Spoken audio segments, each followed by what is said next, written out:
எனது கை என்னை அடிப்பதுவோ எனது விரல் கண்ணை கெடுப்பதுவோ அழுது அறியாத என் கண்கள் ஆறு குளமாக மாறுவதோ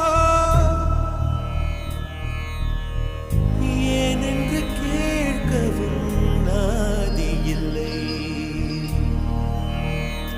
ஏழையின் நீதிக்கு கண்ணுண்டு பார்வையில்லை பசுவினை பாம்பென்று சாட்சி சொல்ல முடியும் காம்பினில் விஷம் என்ன கறக்கவ முடியும் பசுவினை பாம்பென்று சாட்சி சொல்ல முடியும் காம்பினில் விஷம் என்ன கறக்கவ முடியும் உடம்பில் வழிந்தோடும் உதிரம் உனக்கே